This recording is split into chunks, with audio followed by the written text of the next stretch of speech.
Hey everyone, welcome to The Explainer. Today we're diving into something that's honestly a bit of a game changer. We're exploring a profound philosophical text that completely challenges our modern obsession with success, constant comparison, and just, well, accumulating stuff. It's based on a book called The Origin of Happiness, and it fundamentally flips how we look at our own lives, our everyday struggles, and how we connect with the people around us. Okay, let's dive into this with a pretty undeniable universal truth. Every single human being is born naked. We all start out exactly at zero. We don't come into this world with a bank account, a prestigious job title, or designer clothes. Regardless of your environment, your family history, or your background, our baseline is a blank slate. We start with absolutely nothing. When you really pause and think about that, it's a deeply leveling concept. Nobody gets a head start on existence itself. Which leads us to a really stark question, doesn't it? One that sits right at the core of the human experience. If everyone is born with absolutely nothing, why is unhappiness so intensely common? Why do we walk around with this heavy, persistent feeling of unfulfillment when, technically speaking, anything we have right now is a step up from where we started? This question is our narrative hook for today, because the answer forces us to completely re-examine how we measure the value of our own lives. Section 1. The start from zero, or remembering where we began. You know, as we grow, from infants to kids to adults, we naturally start to accumulate things. We gain skills, friends, possessions, social status, and what happens is we get so incredibly used to this constant accumulation that we totally forget those humble beginnings. It's like we establish a new, higher baseline for ourselves every single year.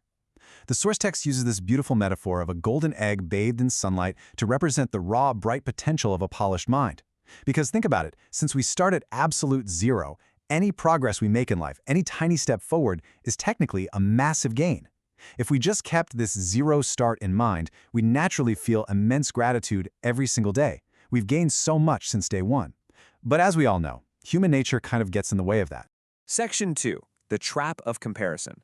The Root of Modern Unhappiness. And this brilliantly illustrates the exact moment our perspective shifts. Instead of looking backward at our own amazing growth from zero, we start looking sideways at what everyone else possesses. It's a complete shift in our discovery of values. On one hand, the zero-start mindset focuses on our own gains, which fosters genuine gratitude and personal growth. But on the other hand, the comparison mindset, that focuses purely on what we lack compared to the person next door, breeding endless dissatisfaction. The source text knows how incredibly early this starts too, like kids on a playground comparing who has a doctor for a parent or who's wearing a nicer sweater. Then we grow up, and suddenly we're comparing our treatment inside elite companies, agonizing over why a colleague got a slightly better promotion or a bigger office. In both cases, we've totally forgotten our zero start. We trade our joy for this heavy, exhausting burden of jealousy. Section 3. Polishing the Mind. The Great Realization. So how on earth do we break free from this trap? Well, to find the solution, the author introduces a pivotal, life-altering realization that sits right at the boundary between life and death. The text uses a fascinating historical metaphor here called Columbus's egg.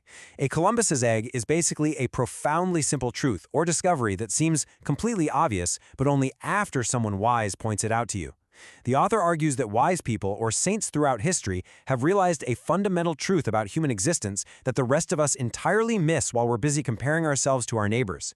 And that simple, profound truth is this: just as we entered this world with zero material possessions, we leave this world in exactly the same way.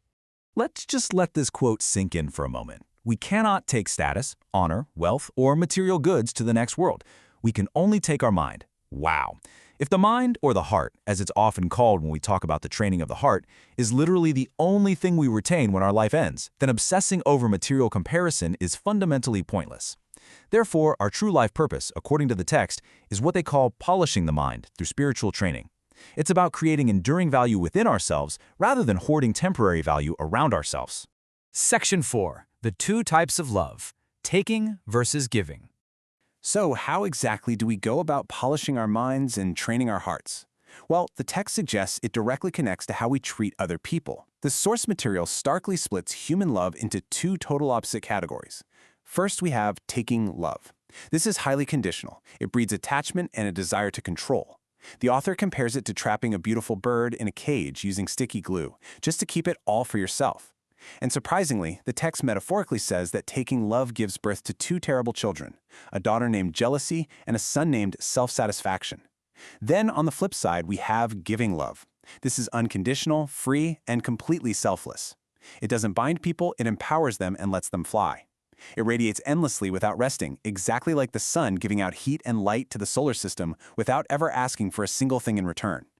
Now, what's really interesting about this concept is the fascinating challenge it presents. Imagine your own personal love balance sheet. If you were to sit down right now and honestly list every single instance where you received or took love, favors, and support, versus the times you truly gave love unconditionally, without expecting a thank you, a favor in return, or any recognition at all, what would your balance sheet look like? The author points out that most people are absolutely shocked to realize how heavily they lean toward taking. Often, the purely giving side is heartbreakingly small. We're just conditioned by society to measure what we get rather than what we give. Section 5. The Origin of Happiness. Lighting the Darkness. And this is where it all comes together. If we want to escape the trap of comparison, truly remember our zero start, and actually polish our minds, we have to actively shift that balance sheet. The text lays out a beautiful, simple path to do this. Step 1. Empty your mind of ego and complaints, remembering that everything you have is a gift from that initial start at zero. Step 2. Begin with giving love to society and to others without expecting any reward. And step 3. Light another person's candle with your flame. I absolutely love this metaphor from the text. Think about it. A candle loses absolutely none of its own fire by lighting another candle. Your light doesn't diminish when you share it. Practicing giving love fills your own heart with light and spreads that light to those around you, actively banishing the darkness from the world. As we wrap up today's explainer, I want to leave you with a lingering thought, one that really demands a bit of action. You started with absolutely nothing, yet right now, you possess a mind capable of generating infinite light for the people around you. So, whose candle will you light today? Keep that in mind as you go about your week. Thanks so much for joining me on this journey, and I genuinely hope this fresh perspective helps you discover your own origin of happiness.